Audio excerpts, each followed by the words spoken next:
दुनिया में पैसा कमाने और कामयाब होने के दो तरीके हैं। एक तरीका यह है कि तुम वही करो जो सब कर रहे हैं, और दूसरा तरीका यह है कि तुम ऐसी चीज बनाओ जो पहले कभी एग्जिस्ट ही नहीं करती। तो तुम किस रास्ते का इंतखाब करोगे? ज्यादातर लोग पहला रास्ता लेते हैं और फिर वही स्ट्रगल, वही कंपटीशन और वही एवरेज लाइफ जीते हैं। लेकिन कुछ लोग ऐसा सोचते हैं जो पूरी दुनिया बदल देते हैं। ये है पीटर थील की किताब 0 to 1, और ये तुम्हारी सोच हमेशा के लिए बदल सकती है। पार्ट 1, 0 to 1 का असल मतलब। पीटर थील अपनी किताब में सबसे पहले एक बुनियादी सवाल उठाता है कि असल तरक्की आखिर होती कैसे है। वो कहता है कि दुनिया में तरक्की दो तरीकों से होती है। एक तरीका वो है जिसमें हम पहले से मौजूद चीजों को लेकर उन्हें थोड़ा बेहतर बना देते हैं। इसको वो 1 से n कहता है, यानी एक चीज पहले से मौजूद है और फिर उसी जैसी हजारों चीजें बना दी जाती हैं। इसमें असल इनोवेशन नहीं होती, बल्कि सिर्फ कॉपीइंग और कंपटीशन होता है। मिसाल के तौर पर अगर कोई कामयाब रेस्टोरेंट है और कोई दूसरा शख्स भी वैसा ही रेस्टोरेंट खोल दे, तो ये सिर्फ मौजूद मॉडल की नकल है। या अगर कोई ऐप मशहूर हो जाए और सब लोग वैसी ही ऐप्स बनाने लगे, तो ये भी इसी कैटेगरी में आता है। थील के मुताबिक इस तरीके से शायद पैसा कमाया जा सकता है, लेकिन असल बड़ी कामयाबी या दुनिया बदलने वाली अचीवमेंट हासिल नहीं की जा सकती। इसके बरक्स वो एक और कॉन्सेप्ट पेश करता है जिसे वो 0 से 1 कहता है। इसका मतलब है ऐसी चीज बनाना जो पहले कभी मौजूद ही ना हो, यानी खाली जगह से कुछ नया क्रिएट करना। ये वो मोमेंट होता है जब इंसान सिर्फ मौजूद चीजों को इंप्रूव नहीं करता, बल्कि एक नई हकीकत क्रिएट करता है। जैसे जब पहली बार गूगल आया, या जब फेसबुक ने सोशल मीडिया को डिफाइन किया, या जब टेस्ला ने इलेक्ट्रिक कार्स को नए अंदाज में पेश किया। ये सब 0 से 1 की मिसालें हैं। थील कहता है कि असल दौलत, असल इनोवेशन और असल पावर हमेशा उसी जगह से आती है जहां कुछ नया बनाया जाता है, ना कि वहां से जहां सिर्फ पहले से मौजूद चीजों को दोहराया जाता है। इसके मुताबिक अगर तुम वाकई कामयाब होना चाहते हो, तो तुम्हें कॉपी करने के माइंडसेट से निकलकर क्रिएटर बनना होगा। पार्ट 2, कंपटीशन का झूठ और असल सोच। किताब के दूसरे बड़े ख्याल में पीटर थील एक बहुत ही मुख्तलिफ और थोड़ा कंट्रोवर्शियल नजरिया देता है। वो कहता है कि हमें बचपन से ये सिखाया जाता है कि जिंदगी में सबसे आगे निकलने के लिए हमें हर वक्त कंपटीशन में रहना चाहिए, सबसे बेहतर बनना चाहिए और दूसरों से जीतना चाहिए। लेकिन वो इस सोच को गलत करार देता है। थील के मुताबिक जब बहुत ज्यादा लोग एक ही चीज कर रहे होते हैं, तो वो सब एक दूसरे के दुश्मन बन जाते हैं। इस सिचुएशन में हर कोई सिर्फ सरवाइव करने की कोशिश करता है और प्रॉफिट कम होता जाता है। ऐसी दुनिया में इनोवेशन खत्म हो जाती है और सिर्फ स्ट्रगल रह जाती है। वो कहता है कि ज्यादा कंपटीशन असल में कामयाबी नहीं, बल्कि एवरेज जिंदगी पैदा करती है। इसके बरक्स वो ये ख्याल देता है कि असल कामयाबी वहां मिलती है जहां कंपटीशन कम हो या ना हो। यानी अगर तुम कोई ऐसी चीज बनाते हो जो यूनिक हो, जिसका कोई डायरेक्ट कॉम्पिटिटर ना हो, तो तुम ज्यादा आसानी से बड़ी कामयाबी हासिल कर सकते हो। इसको वो मोनोपोली माइंडसेट कहता है, यानी अपनी कैटेगरी में यूनिक बन जाना। वो ये भी बताता है कि बड़ी कंपनीज जैसे गूगल, अमेज़न या एप्पल ने भी यही किया। उन्होंने पहले से मौजूद मार्केट में सिर्फ कंपटीशन नहीं किया, बल्कि अपनी अलग दुनिया क्रिएट की। उन्होंने ऐसे प्रोडक्ट्स और सिस्टम्स बनाए जो पहले एग्जिस्ट ही नहीं करते थे, और इसी वजह से वो दुनिया पर डोमिनेट कर सके।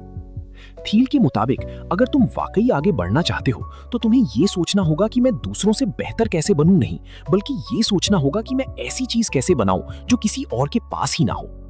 यही सोच इंसान को फॉलोअर से लीडर बनाती है। Part 3, secrets of success. Peter Thiel इस हिस्से में एक बहुत गहरा और दिलचस्प ख्याल पेश करता है। वो कहता है कि दुनिया में ज्यादातर लोग ये समझते हैं कि अब सब कुछ डिस्कवर हो चुका है और अब कोई नई बड़ी चीज बनाने के लिए कुछ बाकी नहीं बचा। लेकिन वो इस सोच को मुकम्मल तौर पर गलत करार देता है। उसके मुताबिक दुनिया में अभी भी बेशुमार ऐसे सीक्रेट्स मौजूद हैं जिन्हें लोग नहीं देख पा रहे या इग्नोर कर रहे हैं। थील के मुताबिक कामयाब लोग वो नहीं होते जो सिर्फ मौजूद चीजों को बेहतर करते हैं, बल्कि वो होते हैं जो उन हिडन ट्रूथ्स को ढूंढ लेते हैं जो बाकी लोगों की नजर से छुपे होते हैं। ये सीक्रेट्स ही असल अपॉर्चुनिटीज होते हैं। जो शख्स इनको समझ लेता है, वो एक नई मार्केट क्रिएट कर सकता है, एक नया बिजनेस बना सकता है, या एक ऐसा सॉल्यूशन दे सकता है जिसकी पहले किसी ने जरूरत भी महसूस नहीं की होती। वो ये भी बताता है कि हर दौर में कुछ ना कुछ ऐसे गैप्स होते हैं जो नजर तो आ रहे होते हैं, लेकिन लोग उन्हें अहमियत नहीं देते। कामयाब इंसान वो होता है जो उन गैप्स को ऑब्जर्व करता है, उन पर सोचता है और फिर उनको सॉल्व करने के लिए कुछ नया क्रिएट करता है। मिसाल के तौर पर जब इंटरनेट शुरू हुआ तो बहुत से लोगों ने उसे सिर्फ एक कम्युनिकेशन टूल समझा, लेकिन कुछ लोगों ने उसमें फ्यूचर का पूरा बिजनेस देखा और उन्होंने ऐसी कंपनीज बनाई जिन्होंने दुनिया बदल दी। थील का कहना है कि अगर तुम वाकई कामयाब होना चाहते हो तो तुम्हें यह सोचना होगा कि दुनिया में कौन सी ऐसी चीज है जो अभी तक सॉल्व नहीं हुई या जिसे बेहतर तरीके से नहीं किया गया। यही सोच तुम्हें कंपटीशन से निकालकर इनोवेशन की तरफ ले जाती है। Part 4, start small, think big. इस हिस्से में पीटर थील एक बहुत अहम बिजनेस उसूल एक्सप्लेन करता है जो अक्सर नए एंटरप्रेन्योर्स मिस कर देते हैं। वो कहता है कि ज्यादातर लोग ये गलती करते हैं कि वो शुरू ही से बहुत बड़ा सोचने लगते हैं। वो चाहते हैं कि उनका प्रोडक्ट या बिजनेस फौरन पूरी दुनिया के लिए हो और यही वजह है कि वो अक्सर फेल हो जाते हैं। थील के मुताबिक असल स्ट्रैटेजी इसके बिल्कुल बरक्स है। वो कहता है कि अगर तुम वाकई कामयाब होना चाहते हो तो तुम्हें पहले एक बहुत छोटी और फोकस्ड मार्केट चूज करनी चाहिए। उस छोटे सेगमेंट में तुम्हें बेहतरीन बनना होता है और जब तुम वहां डोमिनेट कर लेते हो तो फिर आहिस्ता आहिस्ता एक्सपैंड करना चाहिए। वो इसकी मिसाल भी देता है कि बड़ी कंपनीज ने भी यही किया। उन्होंने कभी भी शुरू में सबको टारगेट नहीं किया, बल्कि एक स्पेसिफिक ग्रुप पर फोकस किया और फिर वहां से ग्रो किया। इस अप्रोच का फायदा यह होता है कि तुम अपनी प्रोडक्ट को बेहतर तरीके से अंडरस्टैंड कर सकते हो, यूजर्स के साथ स्ट्रॉन्ग रिलेशनशिप बना सकते हो और बगैर ज्यादा कंपटीशन की अपनी जगह मजबूत कर सकते हो। थील ये भी बताता है कि बिजनेस में सक्सेस सिर्फ आइडिया से नहीं आती, बल्कि एग्जीक्यूशन और फोकस से आती है। अगर तुम बिखरे हुए हो और हर तरफ दौड़ रहे हो तो तुम कभी भी स्ट्रॉन्ग फाउंडेशन नहीं बना सकते। लेकिन अगर तुम एक जगह फोकस करके परफेक्ट चीज बनाते हो तो वही चीज बाद में तुम्हें बड़ी कामयाबी दिलाती है। आखिर में वो ये आइडिया क्लियर करता है कि स्ट्रॉन्ग कंपनीज हमेशा स्मॉल स्टार्ट करती हैं, लेकिन उनका विजन बड़ा होता है। वो पहले एक स्टेप लेते हैं, फिर दूसरा, और इसी तरह वो आहिस्ता आहिस्ता पूरी दुनिया तक पहुंच जाते हैं। पार्ट 5, टेक्नोलॉजी का असल मतलब और ट्रू इनोवेशन। पीटर थील इस हिस्से में एक बहुत आम गलतफहमी को क्लियर करता है। वो कहता है कि ज्यादातर लोग समझते हैं कि टेक्नोलॉजी सिर्फ मशीन्स, गैजेट्स या रोबोट्स होते हैं, लेकिन असल में टेक्नोलॉजी का मतलब इससे कहीं ज्यादा गहरा है। उसके मुताबिक टेक्नोलॉजी हर वो तरीका है जो किसी काम को पहले से बहुत ज्यादा बेहतर, तेज और मौसर बना दे। अगर कोई सिस्टम किसी पुराने प्रॉब्लम को नए और बेहतर अंदाज में सॉल्व करता है तो वो भी टेक्नोलॉजी है। इसका मतलब यह है कि इनोवेशन सिर्फ फैक्ट्री या लैब्स में नहीं होती, बल्कि हर उस जगह हो सकती है जहां इंसान किसी मसले का बेहतर हल निकालता है। थील ये भी बताता है कि असल इनोवेशन वो नहीं होती जो सिर्फ मौजूद चीज को थोड़ा इंप्रूव करे, बल्कि वो होती है जो एक मुकम्मल तब्दीली ले आए। यानी अगर कोई चीज पहले 10 स्टेप्स में होती थी और अब वो एक स्टेप में हो जाए, तो यही हकीकी टेक्नोलॉजिकल प्रोग्रेस है। इसी सोच ने दुनिया को आगे बढ़ाया है और यही सोच मुस्तकबिल बनाती है। वो ये भी कहता है कि अगर तुम बिजनेस या स्टार्टअप में कामयाब होना चाहते हो तो तुम्हें सिर्फ ट्रेंड्स फॉलो नहीं करने, बल्कि ऐसे सॉल्यूशंस बनाने हैं जो वाकई जिंदगी बदल दें। पार्ट 6, फाउंडर्स की ताकत और लीडरशिप का किरदार। इस हिस्से में थील एक बहुत अहम बात करता है कि किसी भी कंपनी या स्टार्टअप की असल ताकत उसका आइडिया नहीं होता, बल्कि उसका फाउंडर होता है, यानी वो शख्स जो उस आइडिया को हकीकत में बदलता है। वो कहता है कि अगर फाउंडर क्लियर विजन रखता हो, लॉन्ग टर्म सोचता हो और मुश्किलात के बावजूद अपने आइडिया पर कायम रहता हो, तो वो किसी भी मामूली आइडिया को भी बड़ी कंपनी में बदल सकता है। लेकिन अगर फाउंडर वीक हो या कंफ्यूज हो तो बेहतरीन आइडिया भी फेल हो सकता है। थील ये भी एक्सप्लेन करता है कि सक्सेसफुल फाउंडर्स वो होते हैं जो सिर्फ शॉर्ट टर्म प्रॉब्लम्स नहीं देखते, बल्कि फ्यूचर की बड़ी तस्वीर देखते हैं। वो अपने डिसीजंस जज्बात से नहीं, बल्कि सोच समझ कर लेते हैं। यही क्लैरिटी उन्हें बाकी लोगों से मुख्तलिफ बनाती है। उसके मुताबिक एक स्ट्रॉन्ग फाउंडर अपनी टीम को भी इंस्पायर करता है और एक डायरेक्शन देता है जिस पर पूरी कंपनी चलती है। अगर लीडरशिप स्ट्रॉन्ग हो तो कंपनी ग्रो करती है, और अगर वीक हो तो सब कुछ बिखर जाता है। 4, फ्यूचर प्रिडिक्ट नहीं किया जाता, क्रिएट किया जाता है।